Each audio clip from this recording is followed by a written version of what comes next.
and the beers in the air.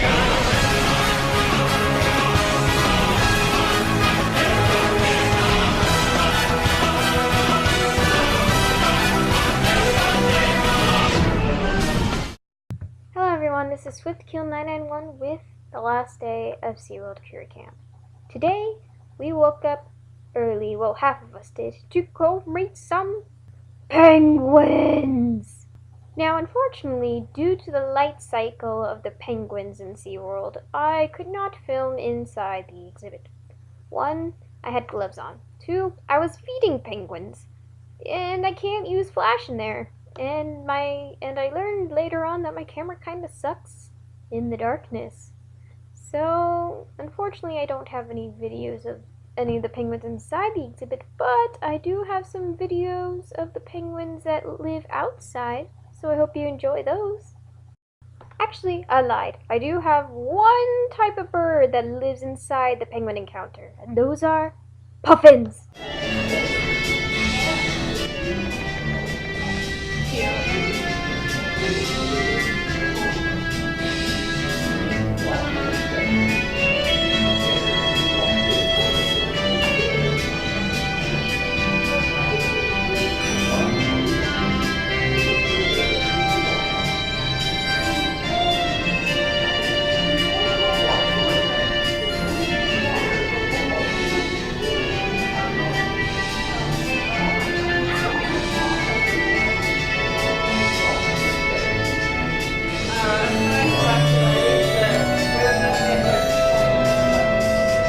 About 100 feathers in there.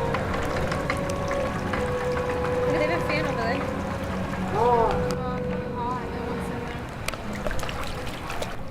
You see, like, come midday, they'll get water and get water as well. Yeah. These are beautiful. Just letting you know. And of course, these guys, they don't have as much thick feathers around the front of the face as well. But of course, they're used to warmer temperature. They want to be able to expel heat rather than keep it in.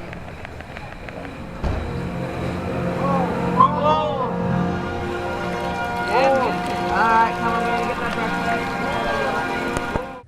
After visiting the puffins and the Magellanet penguins in the videos that you just saw, I'm going to show you a penguin that is actually non-viewable to the public. Because these are actually endangered penguins, and these are the Humboldt penguins. And this is actually my favorite kind of penguin ever, I won't lie. Emperors are pretty cute, but forever Humboldt penguins will be my #1 penguin. Anyways, enjoy this video. Dwindling, like, severely low. They're on the endangered list, I believe. But the numbers are dropping, they think, because of like El Nino. There's also like change in temperature heat with the seasons down there, so they're losing some of their nesting sites. Of course, as the developing world becomes more developed, they're also losing a lot of their breeding grounds. They get caught in fishing nets. So we're here as part of the program to boost population.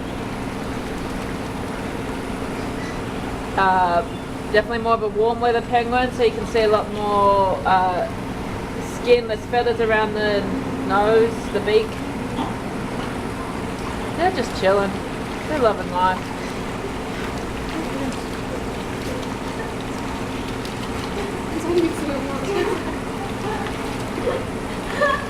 That's the swim and preen combination. Just trying to get 2 birds with 1 stone there. Why swim and then preen? Do them together.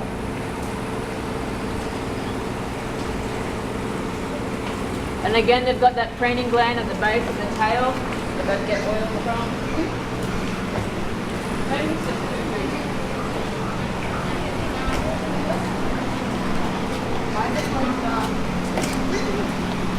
Hey!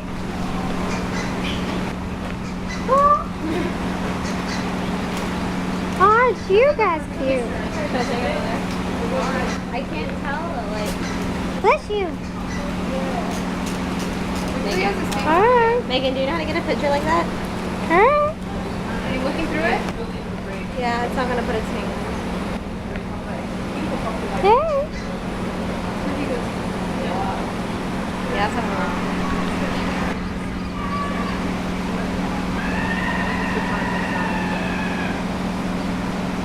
Hey!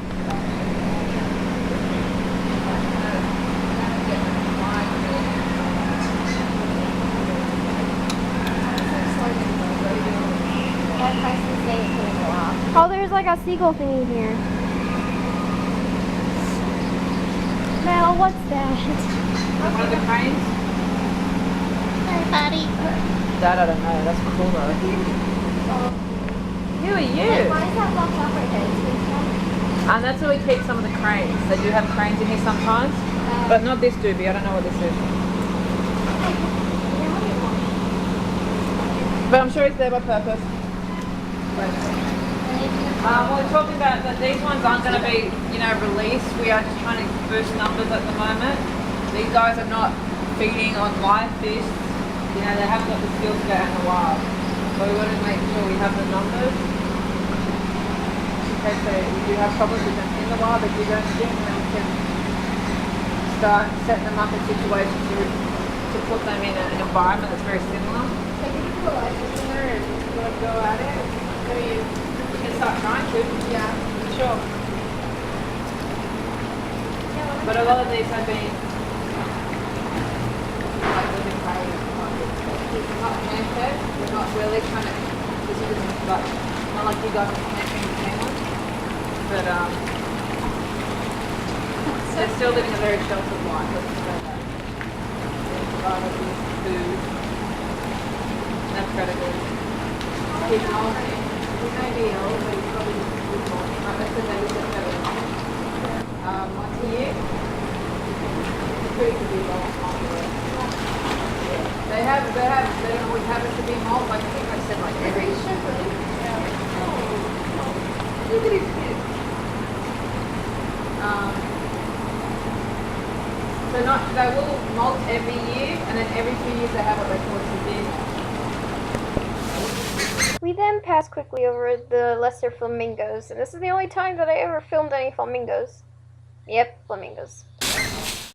After visiting the Humboldt penguins, my group then took an hour nap. It was glorious. But then once the rest of the group got to do the same thing we did, we then went over to Turtle Trek once again. Instead, we did something a little bit cooler than just look at the turtles. We got to feed them and touch them. Enjoy the video.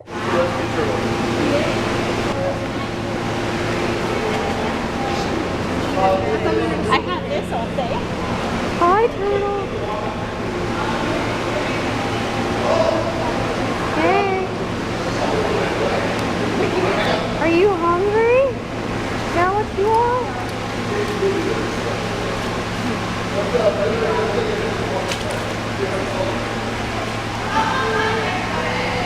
You're so cool.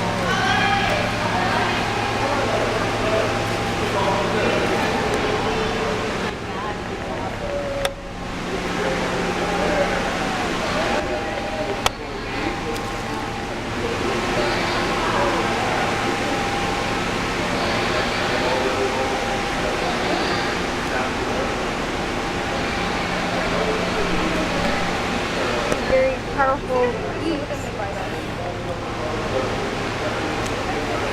He's like, you guys got no food for me. What's that?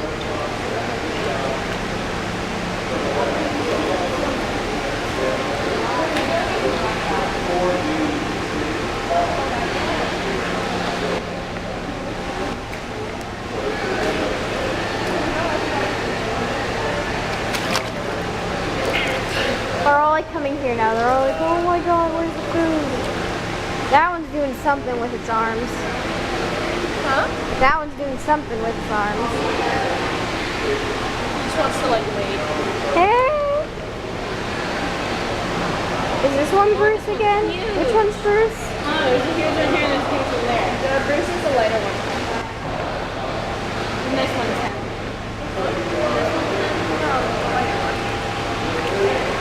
You're crazy. What are you doing?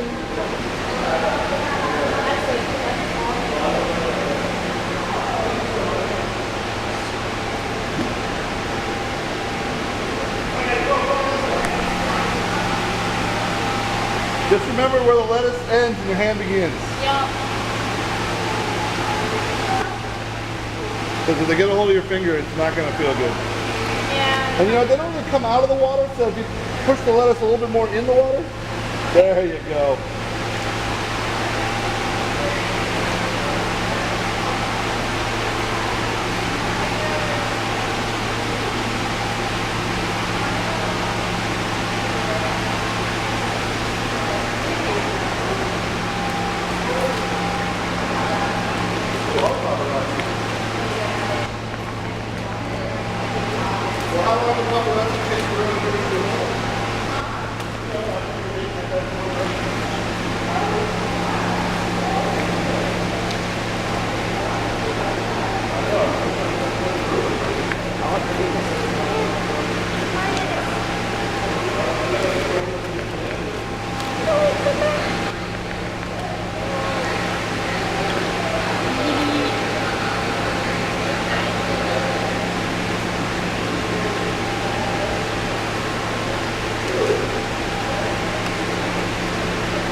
There isn't any more. I checked. So, try this, guys. See if we can maybe pick up all the lettuce that's still on the ground.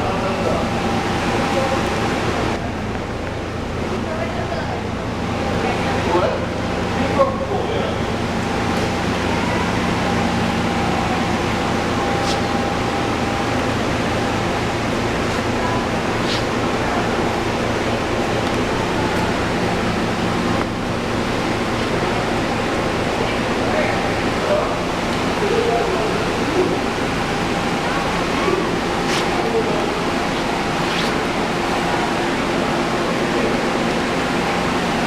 After feeding the turtles, we then headed through Shark Encounter once again. Unfortunately, as I said before, I learned by this point my camera does not do well in dark places. I tried to make this a bit brighter, and I feel like it did a little bit better, but again, it's still dark and it's not going to change the fact. So unfortunately, enjoy darkness.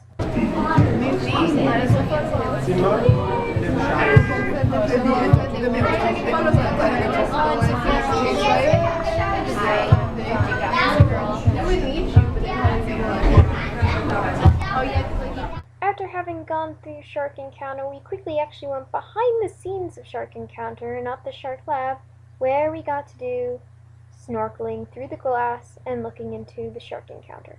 Now all I saw was Brutus, the big huge grouper, come up to us. I think a couple people waved at me when I waved back because the shark tunnel you can see through.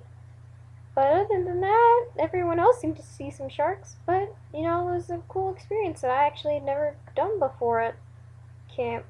So enjoy the pictures.